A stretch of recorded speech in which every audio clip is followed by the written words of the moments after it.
Hola, muy buenas tardes a todos. Ahorita nos encontramos con su servidora Montserrat Armendariz y con la maestra Ámbar. Hoy vamos a hablar de un tema sumamente interesante que casi nadie lo habla y es muy difícil, el TOC infantil. Entonces, primero nada más a darle la bienvenida a la maestra Ámbar. Muchísimas gracias igual por acompañarnos, por su tiempo.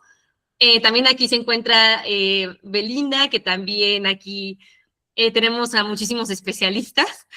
Y bueno, nada más para darle una buena presentación a la maestra Ámbar, queremos hablar un poco acerca de su trayectoria profesional.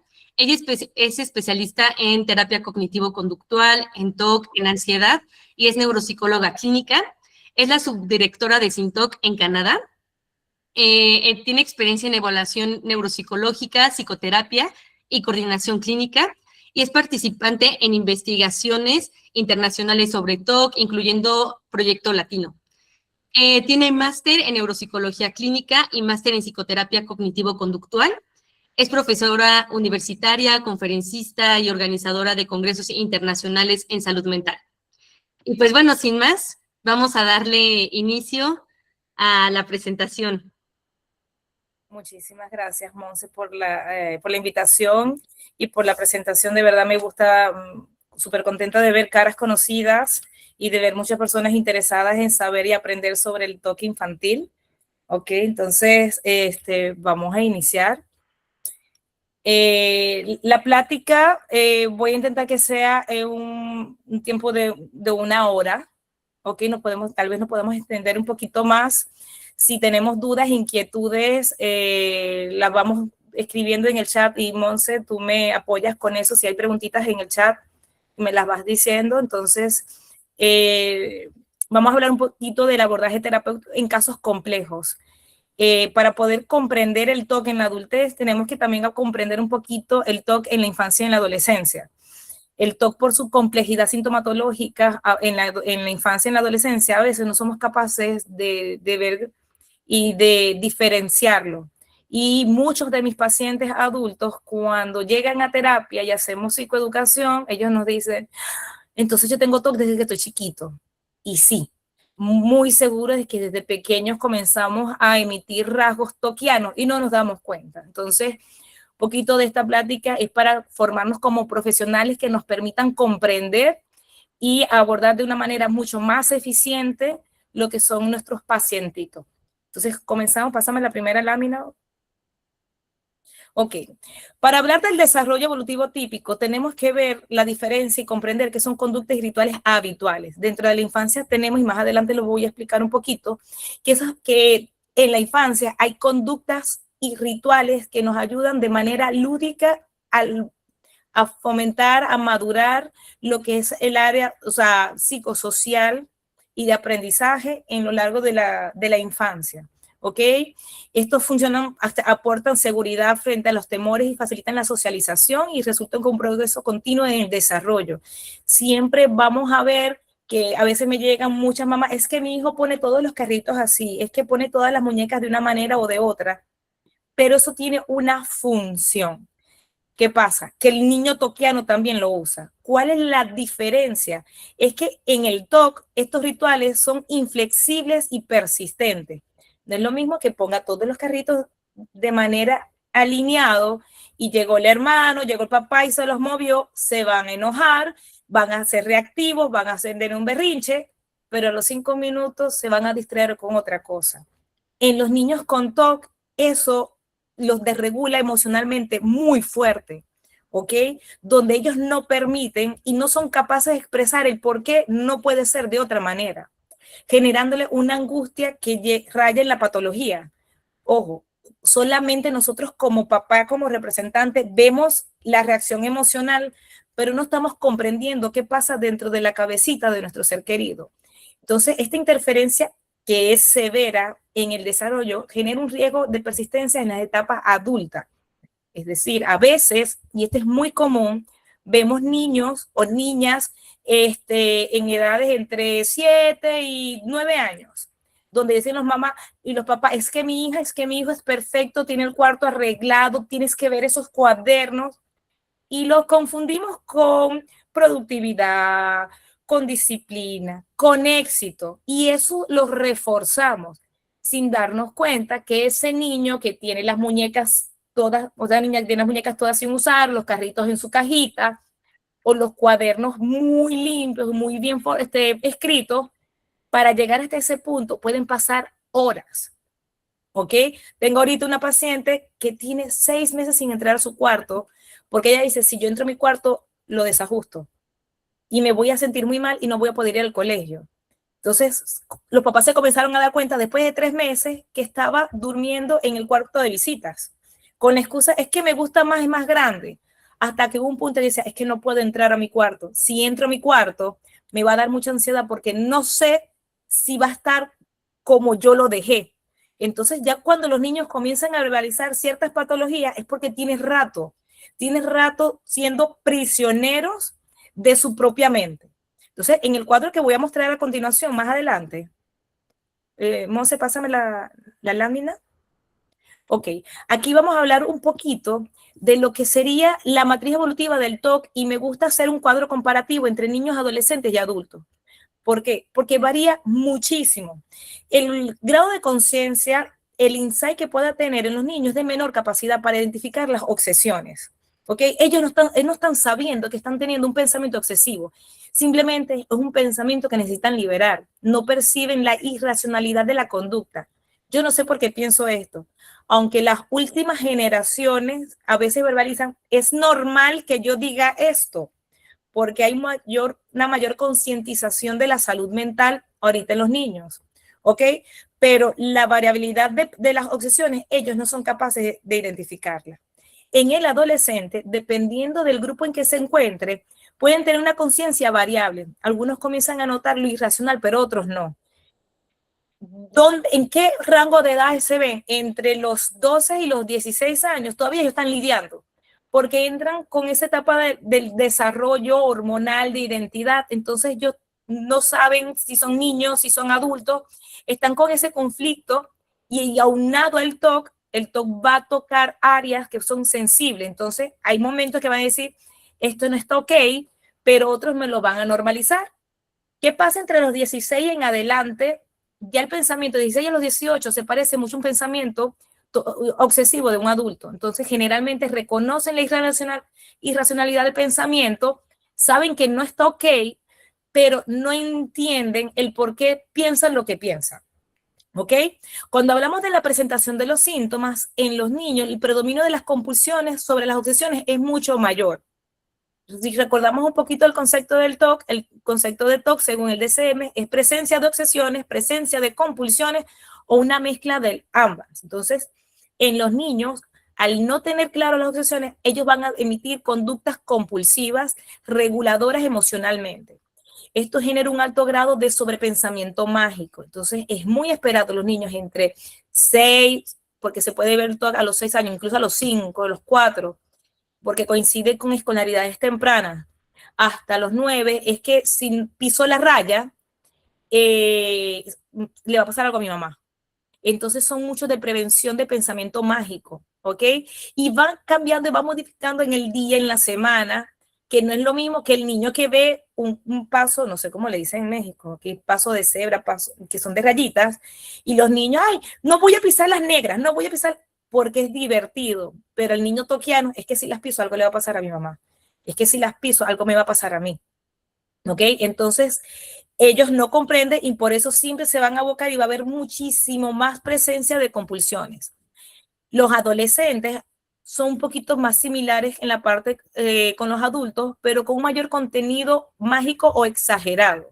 Para ello puede ser un poquito más catastrófico la presencia de los síntomas, por ese mismo conflicto de identidad que pueden estar desarrollando, que está acorde al proceso, la adolescencia, la integración, la escuela, escoger la carrera, que si el amiguito me miró, que como yo luzco, entonces vienen y viven estos pensamientos o estas acciones con muchísima más intensidad. En los adultos, los patrones obsesivos compulsivos son mucho más estructurados y fijos. Ya tienen un patrón que ha sido madurado y curado en el transcurso de los años. Entonces, hasta cierto punto, se han visto pacientes que han presentado obsesiones y compulsiones que son altamente funcionales, hasta que llega un episodio donde ya la funcionabilidad le genera un factor de malestar mayor, y es cuando buscan ayuda, ¿ok? En relación a la respuesta emocional y conductual, las frustraciones y las rabietas en los niños es mucho más extrema al impedir las compulsiones. O sea, recuerden que ellos no están sabiendo qué está pasando, por qué piensan lo que piensan y por qué se sienten como se sienten. Ellos le creen mucho al pensamiento, y como le creen mucho al pensamiento, ellos cuando verbalizan van a buscar un apoyo en ese cuidador, ese papá o esa mamá o esa maestra que representa para ellos estabilidad, ¿ok? Al ser más pequeño, que aquí spoiler, a mí me fascina trabajar con niños y adolescentes, porque cuando ellos comprenden esta parte y la familia comprende y entiende el trastorno, tiene una mejor respuesta al apoyo familiar. Cuando la familia se da cuenta que a veces hay que dejarlo llorar un poquito, que hay que dejarlo que ellos aprendan a buscar su regulación, tiene una mejor adherencia al tratamiento. ¿Qué pasa cuando es un adolescente? Esta angustia es mucho más grande.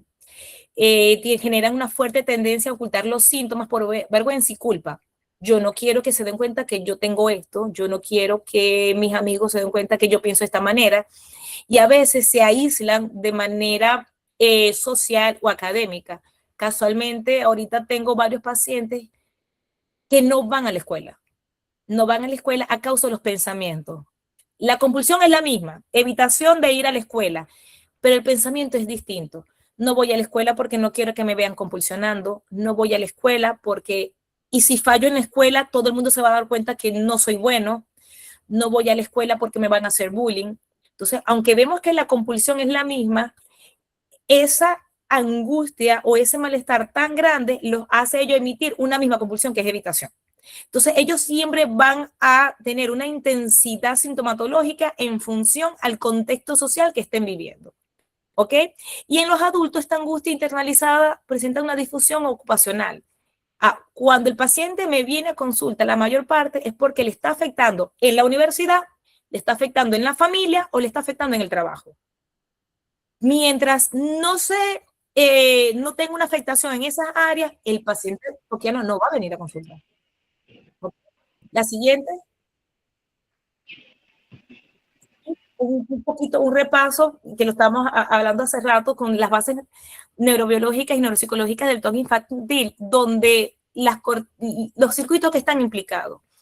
Aquí yo lo divido en tres, que es el circuito córtico estriado talámico, que es donde se encuentran la mayor parte de la ubicación topográfica del TOC, pero me quise hacer un énfasis en la corteza orbitofrontal, donde está nuestra disfunción en el proceso y recompensa, ya que la severidad y la dificultad de inhibir y de tener control en los niños y adolescentes, debido a su proceso madurativo neurológico, les cuesta muchísimo. Entonces ellos viven eso de manera muy intensa, y esa área donde está afectado el TOC, que son nuestras funciones ejecutivas, memoria de trabajo, control inhibitorio, regulación emocional, niveles atencionales, es la que está más deteriorada. Por eso ellos van a su circuito de recompensa, o sea, necesitan calmarse.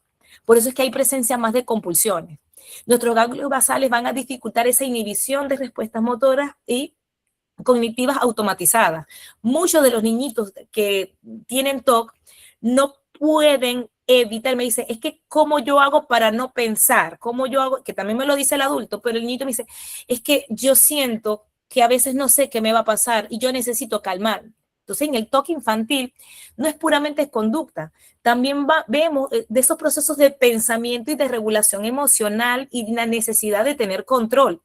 ¿Ok?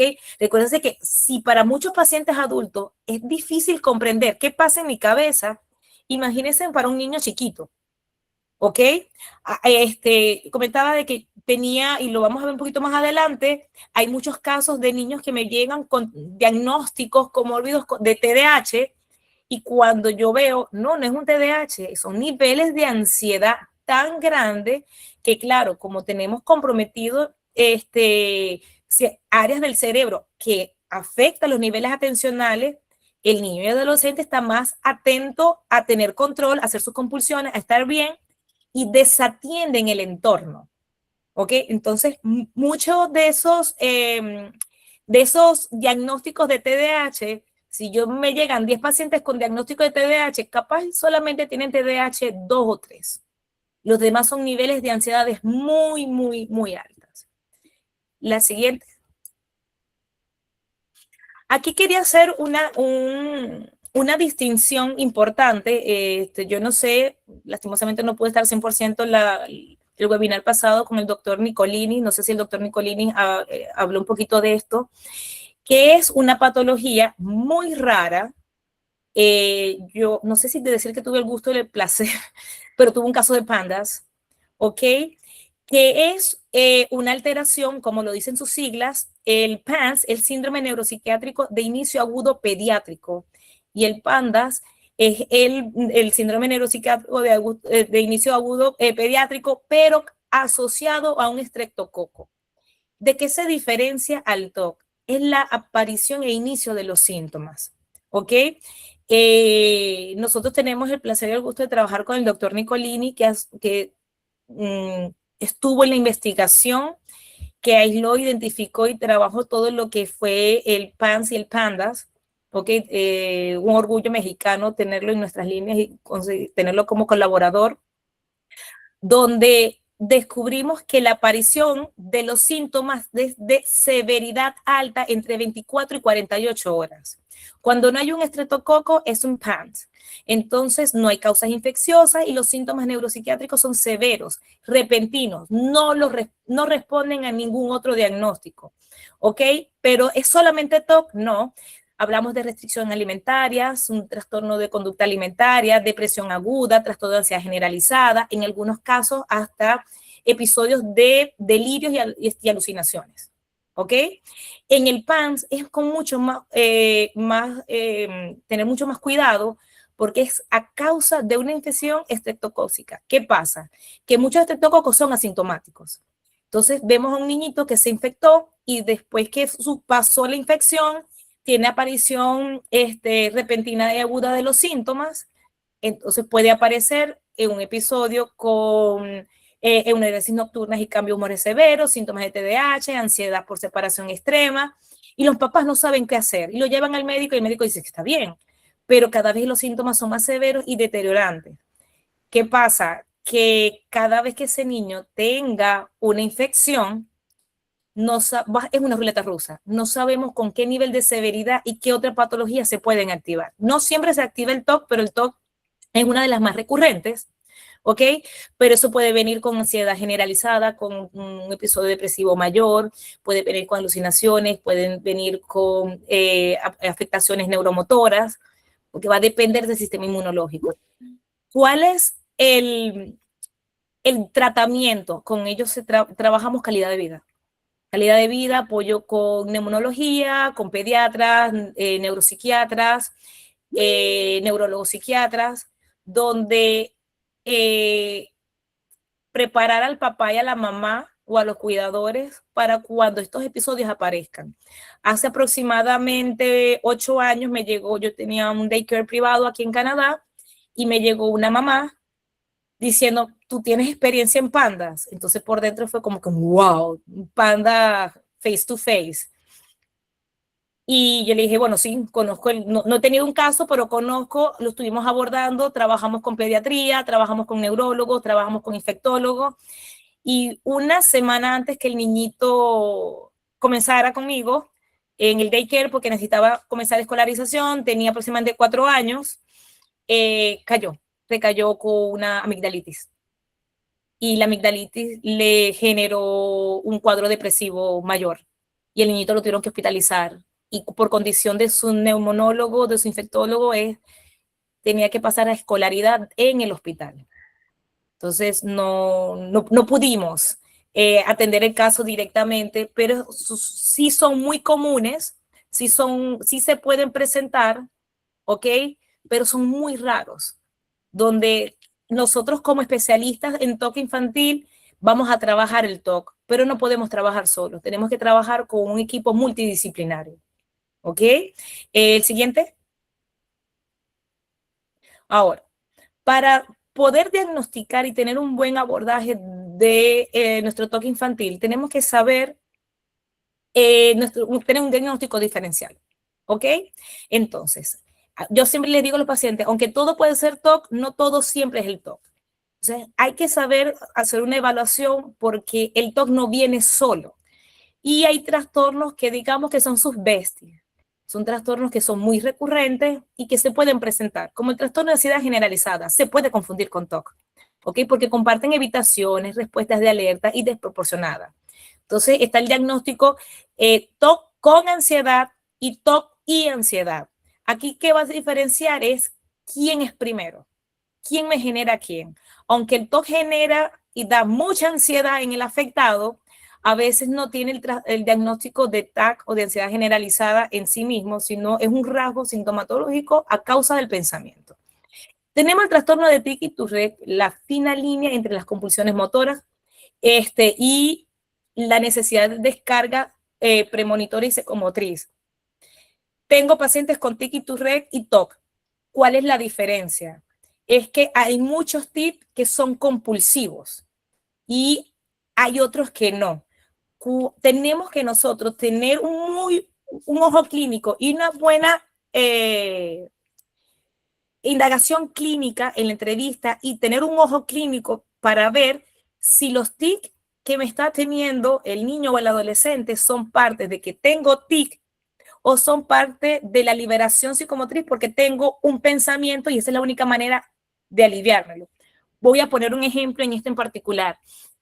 Un pacientito con TIC, TOC, Tourette, TDAH y negativista desafiante. ¿Qué pasa? Que cada vez que él escuchaba sus activadores, él se golpeaba, se golpeaba.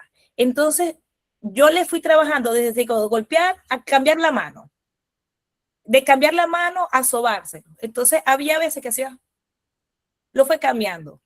¿Por qué? Porque el movimiento de la mano y la cabeza era su tic asociado al TOC, porque cada vez que escuchaba el activador, a él le daba tanto asco que pensaba que se iba a volver como ese activador, ¿ok? Que él aborrecía. Al punto que era muy difícil porque el tener un trastorno negativista desafiante me iba a hacer todo lo contrario. Entonces, es luchar no solamente con el TIC, no solamente con el TOC, sino con el negativista desafiante. Yo le di de alta, ya no tiene TIC, lo tienes muy, muy, muy mínimo.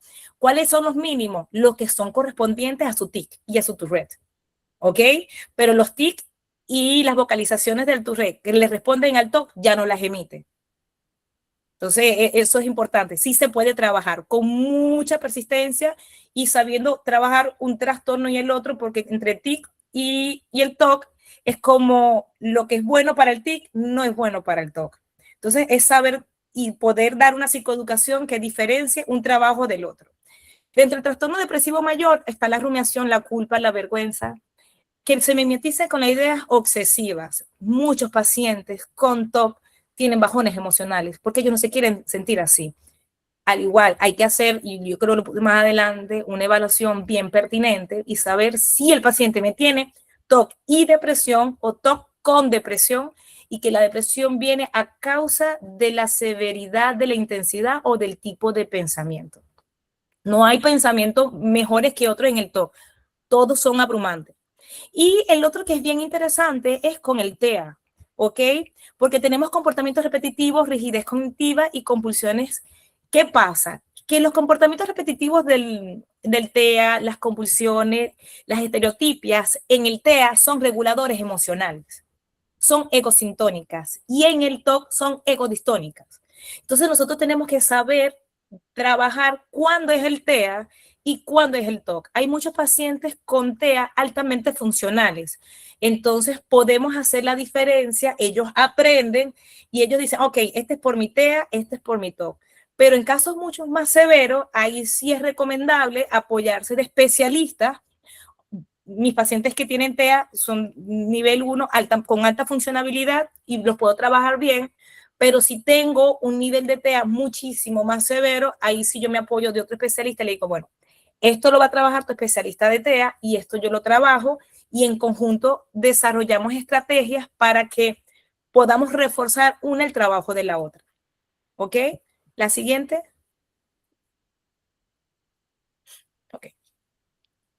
Esto es muy importante porque hay que hacer una buena evaluación. La evaluación es la que nosotros, hago un disclaimer. No es que se tienen que aplicar todas estas pruebas, no nos va a dar vida. Entonces, por ejemplo, el SciBox, que es el Yale Brown Scale for Children, es muy larga, tarda 1 hora, ¿ok? Y más otra hora, otra prueba, y otra hora, otra prueba, o sea, no nos va a dar vida. Pero si tenemos experiencia ya diagnosticando TOC, no a veces no es necesario aplicar el white box. Un ORCID puede ser suficiente, un LOI puede ser suficiente. O sea, va a depender de nuestra experiencia diagnosticando e identificando el trastorno. ¿Ok? Apoyarnos de funcionamientos ejecutivos y neuropsicológicos, a mí me gusta porque a veces medimos control inhibitorio, velocidad de la respuesta, la memoria de trabajo, y eso nos va a permitir ver qué áreas están más afectadas y cómo nosotros podemos. Yo ahorita estoy trabajando, espero que pronto salga el paper, sobre la severidad de los síntomas y el nivel de control inhibitorio que tienen los pacientes, ¿ok? Donde le evalué pacientes, niños y adolescentes, con severidad alta de TOC y qué tanto afecta esa parte neuropsicológica de control inhibitorio y su función ejecutiva. De verdad, los resultados son buenísimos. ¿Ok?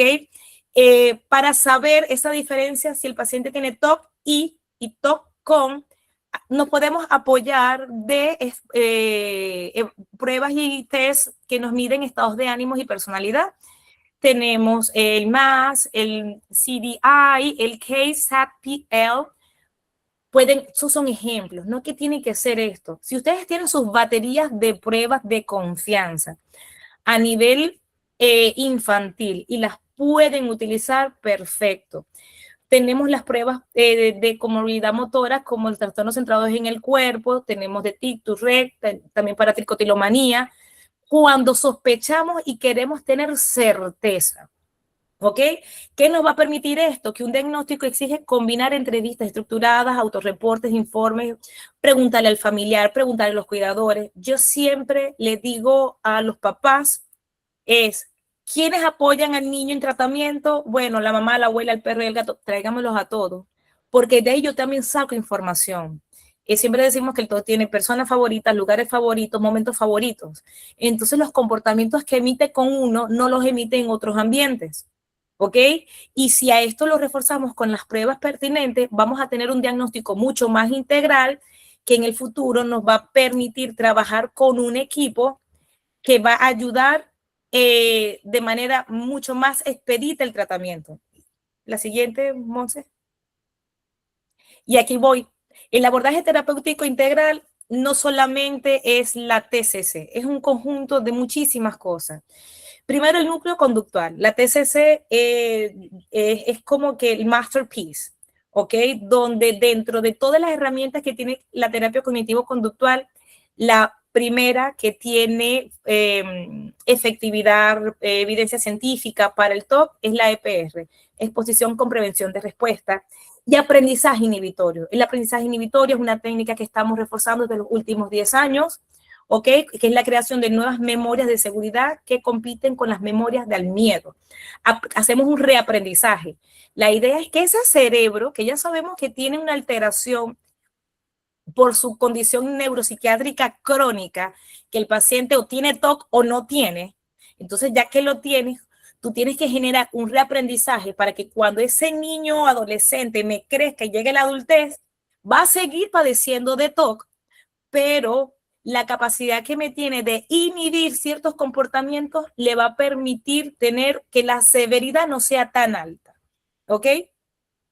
Hay casos que son resistentes o casos que son muy complejos o con muchas comorbilidades donde nos podemos apoyar, nos debemos de apoyar, no solamente es la TCC es para el TOC, pero hay distorsiones cognitivas y desregulación emocional.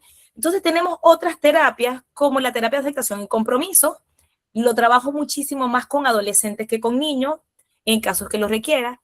El mindfulness y la desidentificación del pensamiento lo utilizamos, sí, pero como terapia de cierre.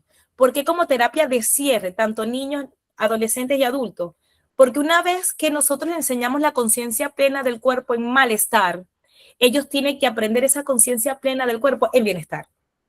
porque si no la damos como terapia de cierre, me la agarran como compulsión, ya que ellos van a buscar siempre querer sentirse bien, porque dentro de la parte cognitiva, estar bien es no sentirme mal y no necesariamente estar así. Estar bien es a pesar de que tengo los pensamientos, yo puedo ser funcional. Quise agregar en la terapia dialéctico-conductual para desregulación severa, porque cada vez más lo veo en mi clínica, casos de TOC con trastorno limítrofe de personalidad. Hay casos subclínicos, porque no me cumplen con los mayores de 18 años. El primero que vi fue una niña de 10 años, tengo una de 12, tengo una de 14 y tengo dos de 18 que están allí. Y tengo que combinar a veces la terapia, yo digo, hoy no vamos a hacer exposición, hoy vamos a regularnos emocionalmente y trabajo esa parte. ¿Por qué? Porque eso va a garantizar que cuando trabaje exposición, la desregulación emocional no va a ser tan grande. Tenemos también, como digo yo, mi tercera patita o mi muletita que también me ayuda a caminar, que es los soportes farmacológicos y los EARS, fluoxetina, fluvoxamina, sertralina, entre muchos. No son estos. Puse ejemplos como porque dentro de los EARS hay muchísimos. Esto nos va a permitir, y sobre todo en la parte infantojuvenil, a los papás les da terror medicar a los niños. Es que se va a volver adicto, es que no va a poder, es que está muy mal. Y los que vienen medicados les da terror quitarle la medicación. Es que se va a sentir mal, es que va a tener una recaída, es que no va a avanzar. Recordemos, la herramienta número 1 es la EPR, ¿ok?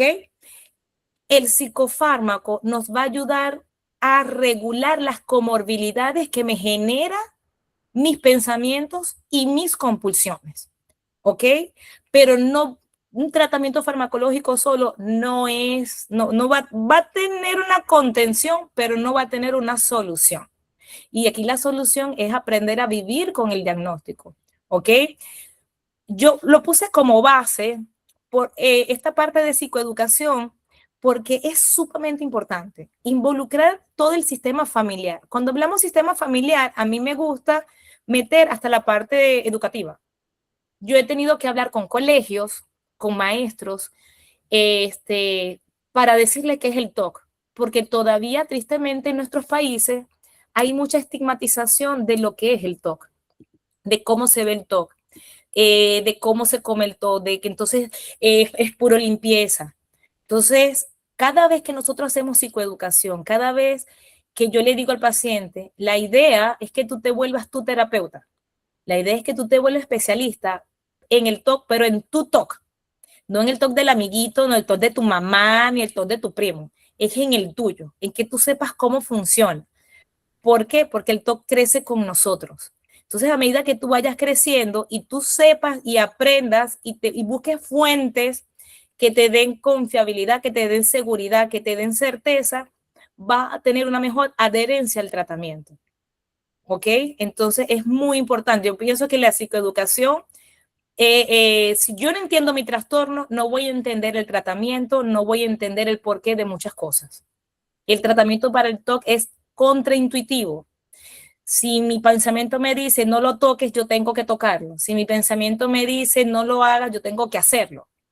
¿Por qué? Porque tengo que generar lo que hablábamos en las láminas pasadas, ese reaprendizaje.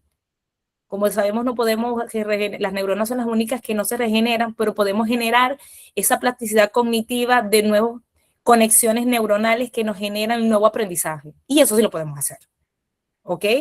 Entonces, yo les traje aquí un poquito más la siguiente, uno de mis casos, si no favoritos, no sé, Monse, ¿me puedes pasar la siguiente lámina? No sé si Monse o Cassandra está por allí.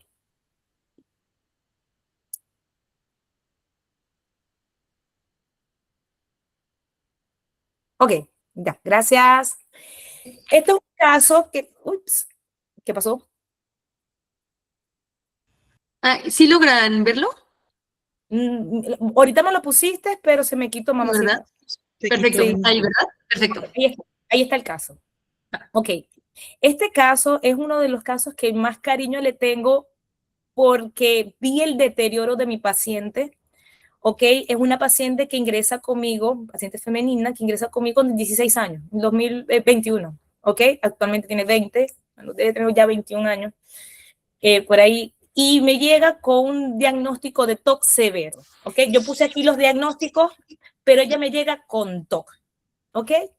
Con un pensamiento muy desbordado. Cuando entra conmigo y yo la estoy evaluando, son esos casos de TLP subclínico, porque a los 16 años yo le diagnostico trastorno limítrofe de personalidad, ¿ok? Y la chiquita me comienza a presentar disforia de género. Si hablamos de la sintomatología de la crisis, presentaba episodios de ira intensa a causa de su pensamiento excesivo, ideación excesiva de abuso sexual infantil, falsas alarmas enfocadas en las figuras masculinas, padre, abuelo, hermano. Cuando coloco hermano, dentro de su narrativa era que su hermano la había violado cuando ella tenía 5 años y su hermano tenía 2. Pero ella no recordaba. Ella fue víctima de abuso sexual de nivel de exposición. Un maestro en el salón de clase, cuando ya estaba en 6º grado, les puso una película pornográfica a los niños en el salón de clase. Para ella fue impactante. Ella dejó eso ahí, tendría como unos 10 años, y lo que quedó ahí, quedó impactada, y la crisis vino con las ideaciones de abuso sexual mucho más adelante, ¿ok? Tenía una evitación extrema a los hombres, no permitía que lo tocaran, y el pensamiento es que me abusaron, fui víctima de abuso sexual, ¿ok? Al mismo tiempo presentaba TOC de orden simetría, lo cual la paralizaba porque ella no podía hacer ciertas rutinas y ciertas cosas hasta no terminar el orden preciso para poder salir de casa. Cuando yo hago el análisis o la investigación tipo Sherlock Holmes y ver qué está pasando aquí, porque veo muchas cosas que no me cuadran, uno de los primeros episodios fundamentales fue cuando nació su hermanito, y comienza con grandes señales de regulación emocional y regresiones conductuales. Comenzó a tomar biberón, a usar chupete, chupón, mamila, no sé cómo le llaman en su país, ¿ok?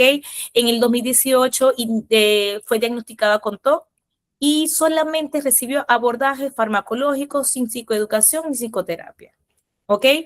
Cuando llega conmigo, ella llega conmigo en finales de febrero del 2021, su abuela muere en enero del 2021, lo cual es un activador muy grande porque incrementa la desregulación. Al emocionalmente estar tan desregulada, incrementa la aparición de obsesiones relacionadas al abuso, donde describía de manera explícita abusos sexuales. ¿Qué pasa? Que a mí me prende la alarma y yo digo, esta niña fue víctima de abuso sexual. La siguiente, Monse o Cassandra, ok. ¿Qué pasa? Que yo la mando con el ginecólogo, porque antes no puedo desacreditar una narrativa que me trae la paciente. Entonces yo tengo que apoyarme de todos los profesionales que me permitan saber si esto es TOC o no es TOC o qué es lo que es. ¿Ok? Entonces yo la mando con el ginecólogo. ¿Qué pasa? Que cuando la mando con el ginecólogo y le digo, bueno, mi amor, te voy a mandar una evaluación ginecológica, y ella me dijo, no, porque a mí el ginecólogo me violó y mi mamá no hizo nada. Y entraba otra vez en crisis, a golpear a la mamá, que tú me abandonaste. ¿Por qué? Porque cuando el ginecólogo me pasó a la mesa, tú no sabes lo que me hizo, y él me violó. Entonces, logramos una ginecólogo mujer donde permitiese que la mamá estuviese presente, y se descartó el abuso sexual físico, ¿ok? Se consiguieron que hay alteraciones de problemas hormonales, ¿ok? Que podía responder y dar sentido un poquito a ese desborde emocional cuando tenía sobre todo su periodo. Al tener episodios tan fuertes que se podían confundir con episodios de epilepsia o convulsiones, yo la mando al neurólogo, ¿ok? Descartada la parte neurológica. Entonces, como especialista, yo voy descartando. Aquí hay que hacer hincapié que con los papás es un tema. ¿Por qué? Porque cada vez que yo la mandaba a un especialista, yo decía, ¿por qué es tan severo? ¿Por qué está tan mal? Yo digo, no, necesito descartar. Y Con la evaluación psiquiátrica se descartó la parte de bipolaridad y los episodios de ira habían sido mal interpretados. Me pasó aquí algo, yo no sé si tenemos psiquiatras en la sala y por favor psiquiatras, si tenemos psiquiatras, yo sé que a veces es muy difícil trabajar de la mano con psicólogos. Yo me contacté con su psiquiatra. Estamos hablando de una paciente que es de Sudamérica, un país donde la salud mental no es que no está bien vista, es que no se habla. Y yo le escribo al psiquiatra: hola doctor, mi nombre es Ámbar Núñez, tenemos una paciente en común que se llama tal, ella tiene el diagnóstico tal, y a mí me gustaría saber cuál es el abordaje clínico. Y la respuesta del psiquiatra fue: ajá, ¿tú qué quieres? Ajá, estos son los medicamentos, ya, eso. No me preguntó del TOC, me dice: no, es eso, y ya, listo. Que se lo tome y que la veo dentro de 6 meses. O sea, cambiaron de psiquiatra, mejoró el abordaje psiquiátrico con una psiquiatra que tiene mayor disposición para hablar y aprender sobre el TOC. ¿Ok? Entonces, cuando yo le hago el mapeo y la aplicación de instrumentos, sí quería saber su nivel de severidad. Salió con 22 puntos en el white box, con un TOC moderado. Me salió positivo compatible con el test limítrofe de la personalidad y según el CID-2 y el DERS con alta impulsividad, no aceptación emocional. Evalué la parte de trauma en estados de ánimo y sin indicios de trauma. No tenemos un PTSD, un trastorno de estrés postraumático como tal, pero sí un evento que generó mucho impacto, ¿ok? Y la depresión, el episodio de depresión, que tenía depresión de moderada, ¿ok? Entonces, cuando ella me llega, ella me comenzó a decir que ella tenía un odio fuerte a su figura femenina, que ella quería ser hombre y rechazaba al tener la menstruación, y rechazaba tener pechos, ¿ok? Y ella quería que los papás, entre toda su desregulación, porque odiaba a los hombres, no quería ser mujer, porque ser mujer la hacía ser objeto de violación y ella sí había sido violada muchas veces. Entonces fue un trabajo bien integral que lo voy a explicar ya en la lámina siguiente, porfa, la siguiente, donde tuvimos que construir primero la jerarquía de exposición. Primero tocar, moverse, parar, saber cuáles eran sus activadores, internos y externos, ¿ok? Desorden en su cuarto, desorden en la cocina, desorden en la sala, para trabajar el TOC de simetría. Al momento de dormir, cuando tenemos lo que es la escala y saber las compulsiones que hacía antes de dormir, que eran muy mentales, sobre el abuso, sobre verificar y checar. Ojo, para ella fue tan severo que hizo un cartel con la foto del papá, lo pasó por redes sociales, lo pasó por grupos familiares, lo pasó por correo de la empresa del papá diciendo que su papá era un violador. A ese nivel de desregulación y de severidad estábamos. Ya bueno, ya todo eso gracias a Dios se arregló. Donde trabajamos también las obsesiones en función a lo que era el pensamiento de abuso sexual, y ver e interactuar con figuras masculinas familiares. ¿Por qué eran familiares? Porque eran sus activadores más cercanos. Después fui trabajando con los compañeros de la escuela.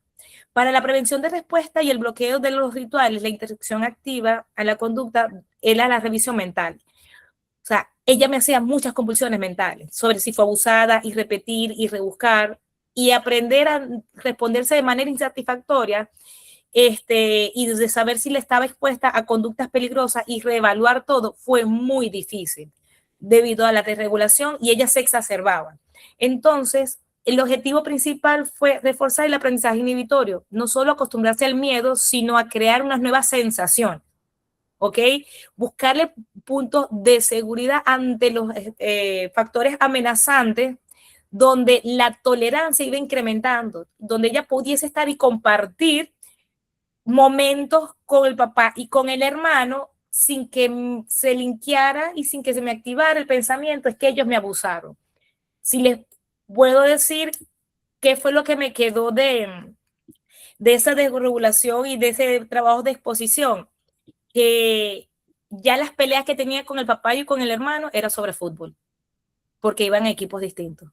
Pero ya el pensamiento de que ellos me abusaron o me tocaron de manera inadecuada ya no estaba presente, porque se la expuse tanto que hizo un reaprendizaje. Sí, ella es incómodo el contacto físico, pero ya no se le activa el pensamiento de y si me abusaron y si me tocaron de manera inadecuada. La siguiente.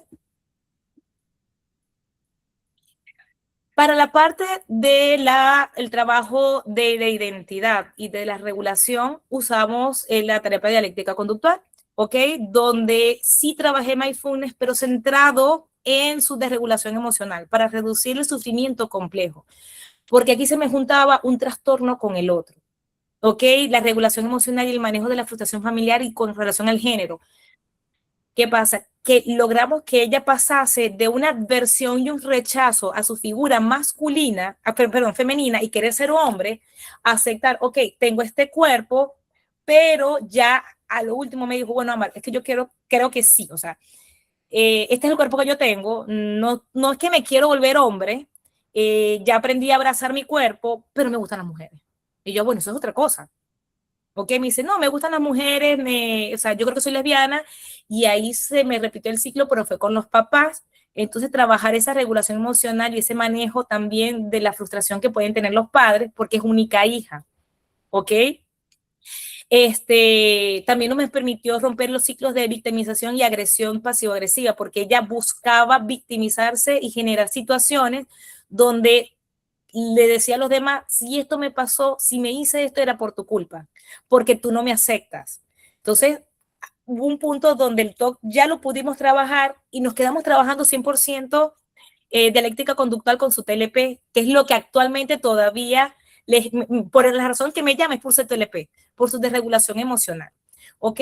Con la parte de identidad de género, el enfoque de la afirmación y acompañamiento estrictamente sin enfocarnos en la patología, el abordaje de odio al cuerpo y trabajamos mucho su aceptación. Era una chica con sobrepeso, sí con un estilo de vestir un poco más masculino, pero logró conseguir un estilo de vestimenta que no sea 100% masculino, pero no me rozaba en lo femenino. Era como que con esta ropa me siento cómoda porque me siento yo, ¿ok? Entonces, eso cada vez que ella trabajaba, esa regulación, esa aceptación, ese proceso que estaba viviendo, ya el TOC no salía. Ella podía lidiar que las cosas estuviesen desacomodadas, que la cocina no estuviese limpia, que los perros no estuviesen tirando pelo. ¿Por qué? Porque estaba centrada en otra cosa y me lo toleraba muchísimo más. Si vemos en la siguiente y hablo un poquito de cómo estaba al año pasado, ¿ok? Ya los pensamientos toquianos estaban ausentes. Tenía una alta capacidad de diferenciar entre qué es mi pensamiento y qué es mi realidad. Emocionalmente estaba muy regulada, con episodios muy esporádicos. Todavía sigue siendo mi paciente, pero la veo una vez cada 4 o 5 meses y las atenciones son mensajitos y ella se regula. ¿Ok? A nivel de funcionabilidad está perfecto. Actualmente ganó una beca para estudiar cine en España, que era un miedo de los papás porque me decía, ¿cómo es ella? Si le da una crisis, va a querer matar gente allá en España. No, no ha matado a nadie. Ya lleva 2 años estudiando en España y es súper responsable. Le va muy bien, va estudiando con honores. ¿Ok? Tuvo una pausa en ciertos medicamentos, no hay necesidad de seguimiento psiquiátrico, tiene medicación mínima por su TLP. ¿Ok? Entonces, en el TOC infanto-juvenil, cuando es mal abordado, como lo fue esta paciente al inicio, la evolución sintomatológica es severa, eh, perjudica al paciente, ¿ok? Porque le junta, aquí como con los traumas tempranos, la crisis de identidad, la integración con el EPR, el aprendizaje inhibitorio, va a permitir sensibilizar un poquito más. La clave es un buen abordaje. La clave es saber que lo que yo estoy trabajando, lo que yo estoy teniendo, no está escrito en piedra. Cuando trabajamos con niños y adolescentes es saber y ubicarnos en su contexto social, cultural, académico, familiar, donde tenemos que ver de dónde vienen las exigencias, qué tan, he tenido papás que dicen, no, eso son tonteras de la mamá, le está inventando patologías, no son inventos. Me han llegado pacientes que tiene TOC, yo no tiene TOC, simplemente que le gusta fastidiar al muchacho, son problemas de adolescencia, son problemas de rebeldía. Pero eso no es TOC, no. Son ganas de muchacho, de jorobar la paciencia. Entonces, esto no, o sea, un buen abordaje, una buena concientización, una buena relación terapéutica. no es fácil trabajar nuestros miedos. Si nosotros vamos a trabajar nuestros miedos con alguien, lo mejor que podemos hacer nosotros es llevárnoslas bien con nuestro terapeuta. Si el terapeuta te va a decir, salta, no sé, ok, gracias. Si el terapeuta me va a decir, tienes que saltar, yo no quiero saltar, me va a tocar saltar porque yo quiero ver qué tan alto está. Entonces, si tú no te la llevas bien con tu terapeuta, que es un tema, va a costar esa adherencia al tratamiento. El tratamiento no es lineal, a veces nos va a costar iniciar la EPR hasta que el paciente, o al menos lo hago. Si el paciente no me entiende el diagnóstico, no me entiende el tratamiento, yo no puedo iniciar con exposiciones, porque va a presentar mucha resistencia. Entonces, una clave es una buena psicoeducación. Tárdense lo que tienen que tardarse en psicoeducación. Exploren todo lo que tengan que explorar en el paciente, porque eso le va a permitir a ustedes un abordaje mucho más expedito, un abordaje mucho más pertinente a lo que estamos trabajando. Les recuerdo, el TOC no viene solo. Es como un combo de McDonald's. Siempre viene con papas y refresco y a veces con helado. Entonces, es estar preparados para todo eso que nos llegue el paciente. Ok, entonces yo creo que la siguiente, creo que tenemos preguntas. Ok, como les pongo aquí, el éxito del tratamiento en casos complejos radica en la adaptabilidad y el análisis detectivesco del terapeuta. Tenemos que convertirnos en detectives, ¿ok? Para poder dar un abordaje muchísimo más adecuado. Esto es un constante aprendizaje. Tenemos que aprender todos los días. Mis mayores maestros son mis pacientes. O sea, gracias. Yo aprendo y a veces yo le digo, mira, yo no lo había visto, pues yo lo averiguo. Y yo le digo a los pacientes, yo no lo sé todo. Yo conozco gente que conoce gente. Y si yo no lo sé, yo voy a buscar a alguien que lo sepa. ¿Ok? Porque el truco también está en rodearnos de buenos especialistas y excelentes colegas. Sí, de hecho, bueno, antes justo de terminar, muchísimas gracias de verdad, Ámbar, estuvo sumamente interesante porque es muy correcto lo que dices, es decir, lo más importante en un paciente es hacerlo de forma holística, ¿no? Porque a veces si nada más te lo mandan, ay, sí que vaya a terapia, pero, oye, ¿dónde quedó la evaluación clínica, toda la entrevista? ¿Dónde quedó el reporte neuropsicológico? Que vaya al neurólogo porque al final a partir de eso se puede saber el tratamiento y cómo va a evolucionar. O sea, luego se toman muy a la ligera el diagnóstico, pero de ahí es el punto de partida. No es la forma de, pues sí, como de, esta persona es este diagnóstico, sino el punto de partida para, pues que tenga, como tú lo has dicho, ¿no? La mejor funcionalidad y una buena calidad de vida. Eso es lo que más importa en un paciente. Pero sin más, nada más vamos a empezar rapidísimo con algunas dudas porque la maestra Ámbar tiene paciente, entonces... Tengo paciente. Porque no, ya le dije al paciente que esperar un momentito. Yo le dije al paciente que esperar un momentito. Perfecto, a ver, vamos primero entonces con bueno, aquí hay una pregunta que se resolvió la primera duda, pero vamos con la segunda. Ámbar, en un niño ya diagnosticado con, trastorno de espectro autista, TEA, ¿qué señal te hace sospechar que ahí se sumó un TOC y no solo es la rigidez de siempre? ¿Buscas un cambio en cómo se ve el ritual, un tema nuevo que antes no estaba, o que se deteriore más allá de su propia línea base? Ok, cuando el pacientito me viene ya con un diagnóstico de TEA, es importante ver, yo pido la evaluación de TEA, ¿ok? Para ver cuál es el grado de severidad, cuáles son las conductas que está presentando. Y normalmente cuando me viene un paciente con TEA, yo tengo que ver es, ok, ¿quién me lo refiere? Me lo refiere una mamá súper preocupada que quiere saber, me lo refiere el neurólogo, me lo refiere el neuropsiquiatra, me lo refiere el psiquiatra, o sea, ¿dónde viene la referencia? Y tengo que checar dentro de las conductas reguladoras propias del TEA y cuál es la parte de pensamientos obsesivos. Voy a poner un ejemplo. Tuve una paciente con un diagnóstico TOC, pero cuando yo la estoy viendo y dentro de la sintomatología, la niña era más TEA que TOC, ¿ok? Y teníamos una mamá la paciente fue referida por psiquiatría, pero un psiquiatra que no era paido y no tenía experiencia ni con TEA ni con TOC. Entonces, yo la veía con la parte de estereotipias, era mucho más parte de su TEA.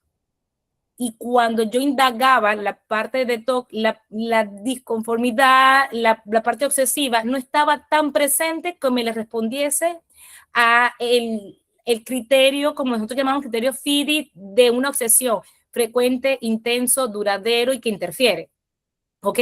Entonces, cuando no me cumple a mí el criterio FIDI, esa conducta que consideramos obsesiva y saber identificar que a veces pensamos que la obsesión es solamente un pensamiento.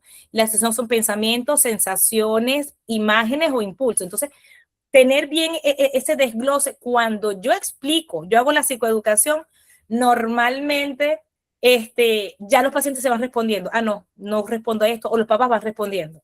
¿Ok? Yo creo, y aquí voy a usar que la que más pacientes TEA y TOC ve es Belinda, porque a ella le llegan los top, o sea, TEA con todos los jugueticos. Mis TEA son funcionales, mis TEA son más TOC y la parte de TEA la podemos manejar y están súper bien controlados, pero va de esa desregulación, de que no me cumplen los criterios que corresponden a una obsesión en sí misma. ¿Ves? Sí, es correcto, de lo básico de partir, ¿no? De la diferencia entre un tic, una estereotipia y lo de Tourette, ¿no? Y también indagar más acerca de lo que es la obsesión, ¿no? La segunda pregunta, ¿el PANS o PANDAS es crónico? O sea, ¿no se cura tras la remisión de la infección? No, no. De por sí, el TOC es neuropsiquiátrico crónico. Tristemente, el PANS y el PANDAS son patologías donde lo que se trabaja es calidad de vida y evitar que las alteraciones neurológicas, neuropsicológicas que presenta por cada episodio tengan menos impacto en el paciente. Se ha detectado en algunos papers, porque bueno, uno se pone como hormiguita a leer y a buscar, o sea, el PANS, los episodios más graves son entre los 3 y 5 años. Se pueden presentar varios episodios, ¿ok? Donde va a haber la severidad sintomatológica. Pero se ha detectado ciertos casos de apariciones súbitas entre los 5 y los 16. Muy raro, ¿ok? Donde ya después de la adolescencia, los pacientes quedan activados con uno o con más patologías a nivel de severidad. Lo que se busca es alta funcionabilidad, pero ya los casos no se recogen, ¿ok? Porque y todavía está en estudio. O sea, son muy raros en la adolescencia que tengan episodios, pero sí se presentan. Entonces, una vez que tenga la aparición de los síntomas, ya hay que técnicamente rezar para que los episodios no sean tan fuertes, tan prolongados, ni tan severos. Perfecto, muchísimas gracias, Amber. Nada más, dos preguntas más y No, ya. La tercera es, cuando mencionó que la niña acusada de abuso sexual a figuras masculinas pareciera que tenía mucho convencimiento. ¿Cómo hizo la distinción con ideas delirantes o de episodio micropsicótico por TLP? sí, hasta un punto pensábamos, porque, y Belinda no me dejará mentir, creo que tuvimos como 4 meses que ese era el tema de reunión clínica. ¿Cómo va? ¿Cómo va? Y pensamos hasta en esquizotoc, ¿ok? ¿Qué pasaba? Que cuando yo fui indagando y bueno, fue expuesta a un video de contenido para adultos, fue en la parte más sensorial, coincidió con su identidad sexual, coincidía con su parte obsesiva, fuimos distanciando y fuimos centrando de que, ok, el punto clave es la desregulación emocional. Mi desregulación emocional junto a pensamiento obsesivo le hacía que fuese tan intenso que dentro del TOC hay algo que se llama false memory. Porque ella decía, bueno, y era la narrativa. O sea, cuando tenemos una alucinación, a veces la alucinación es persistente. Veo a la niña, veo a la niña, y veo a la niña, y veo a la niña, y la niña está así, la niña del aro, y la niña del aro. Ok. Pero aquí, bueno, creo que fue el vigilante, y creo que fue mi papá. Y venía caminando por el parque y me abusaron. Entonces era la manera en que se presentaba la narrativa. No había, o sea, era cualquier hombre, creo que me abusaron. Y claro, al tener imágenes tan explícitas y allá repetir que, o sea, ella lo que hacía era repetir desde su idea obsesiva. Entonces, que abrí la puerta y estaba el vecino abusó de mí y entraba en crisis. Y le gritaba, eres un violador, porque después empezó a consumir mucho material súper feminista. ¿Ok? Entonces, todo eso incrementaba la ideación de que el hombre era malo. Entonces, cuando ella fue reaprendiendo que podía estar al lado de una figura masculina, trabajé hermano y papá y después abuelo, ya se cuenta, no pasa nada. Por eso es que trabajamos el TOC se fue así, ¿ok? Pero cuando pude aislar que solamente era el TOC, ya después me quedé y todavía sigo con su TLP. Sí, aparte de lo que usted enseñó en el caso clínico, ¿no? O sea, de toda la parte de la identidad, de también de cómo se llamaba con sus vínculos, o sea, claramente es un más de TLP y también la narrativa, ¿no? Eso también se puede diferenciar mucho con el pensamiento delirante a cuando es pues ya nada más en esta parte más de TLP, ¿cierto? Y ya Sí. nada más a la cuarta y última duda, este es un caso. Entonces, si tengo un paciente que vomita como compulsión, empezó en pandemia, tosía de forma compulsiva para eliminar las bacterias de la garganta. Esto evolucionó 6 años y ahora tiene que vomitar de forma perfecta, como compulsión. Ahora el miedo no es contagiarse de alguna enfermedad. Ahora compulsiona porque debe sentirse perfecto. Debe compulsionar para vivir una vida plena. Debe compulsionar para estar tranquilo. Ok, entonces nos tenemos que basar primero, me encantaría saber si me tienen la edad, a qué edad comenzó y qué edad tiene ahorita, ¿ok? Si el vómito es la compulsión para que sea perfecto, bueno, primero yo tengo que trabajar la parte de vómito, ¿ok? Y la relación que él tiene con el vómito. ¿Cuántas veces me vomita? Y ahí yo me apoyo con un gastro, porque yo le digo, bueno, mi amor, te vas a desgarrar, vas a generarte duodenitis, esofagitis crónica, hernias hiatales, o sea, yo me voy con toda la parte médica, ¿ok? Una vez que tenemos la parte médica y atendida, porque cuando tenemos vómitos compulsivos, eso me va a generar a mí una alteración gastrointestinal. Entonces yo también tengo que diferenciar si a veces ese vómito que sí le viene y que él asocia como compulsión no es una respuesta de una esofagitis o una duodenitis crónica o una hernia hiatal. Una vez que tenemos ya eso centrado, yo lo mando a vomitar de manera inadecuada. ¿Ok? Vomita porque también vomita en la boca. Sí, es desagradable, pero cuando yo conozco la manera en cómo vomita, y le voy a preguntar, ajá, pero ¿qué es vomitar feo? Y yo lo voy a mandar a vomitar feo. No es que tengo que vomitar en mi casa, no, vomítame en la calle. Es que así no se siente bien, no es perfecto. No, pero tú quieres vomitar, no importa, el vómito va a salir. A mí muchos pacientes me usan, voy a vomitar como manera de compulsión. Y yo le digo, dale, vomita pues, pero echa para un lado, no me vayas a vomitar a mí. ¿Ves? Entonces, cuando identificamos el patrón que tiene con el vómito, yo lo voy a mandar a vomitar de manera que no, él no vomita. ¿Ok? Ah, que quiere ser perfecto. No, vamos a ser imperfecto. Vamos a buscar la imperfección. Y que aprenda a tolerar esa incomodidad que le genera el no ser perfecto. Porque el pensamiento de tiene que ser perfecto también me viene acompañado de distorsiones cognitivas.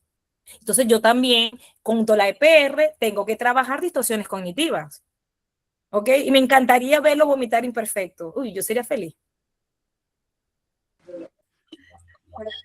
Ay, muchísimas gracias de verdad, Ámbar. Estas serían todas las preguntas. De verdad te lo agradezco muchísimo porque estuvo muy interesante, muy holístico, que es algo que casi nadie habla del tratamiento, del buen diagnóstico, de todo lo que conlleva hasta el nivel neurobiológico, neuroanatómico. Entonces, bueno, agradecerte en serio por tu tiempo y ahora le cedo la palabra a Alan, nuestro director de NeuroRehab. Hola Ámbar, ¿cómo estás? Buenas Hola, tardes, buenas noches, no sé en qué horario estés, espero que estés las muy 10, bien, las 10 muy de la bien. noche. No, pues ya, muy noche. Muchas gracias por el tema, la verdad es que está súper completo, a mí me llama muchísimo la atención, pues justamente toda esta perspectiva, ¿no? Que para todo el auditorio que nos acompaña, lo que nosotros buscamos desde NeuroRehab es que ustedes tengan ese criterio que Ámbar lo emana muy sencillamente, pero la realidad es que son años de preparación, ¿no? Años de criterio, años de casos, de ejemplos, y lo que buscamos es que ustedes a través de pues este conocimiento que les compartimos, puedan obtener parte de ese criterio. Como sabrán ustedes, está por acá también Belinda. Ámbar y Belinda son parte del diplomado que estamos desarrollando de trastorno obsesivo compulsivo, que justamente es un programa integral que permitirá a ustedes que desarrollen pues parte de este criterio clínico, ¿no? Para el tratamiento del TOC. Por acá, Montserrat nos va a ayudar a poner el temario. Quienes tengan interés, sepan que esta semana, el día de mañana, tenemos la conmemoración del Día Mundial del Cerebro. El cerebro, algo que todos tenemos día a día, pero que a veces valoramos muy poquito, ¿no? Entonces, súper importante la fecha y nosotros en conmemoración de eso vamos a tener por ahí descuentos en nuestra tienda. Los invitamos a que estén al pendiente o pueden entrar desde ya a nuestra tienda para que vean los descuentos que tenemos. Va a haber descuento en todos los productos que tenemos, todos los cursos, incluyendo el programa del trastorno obsesivo compulsivo.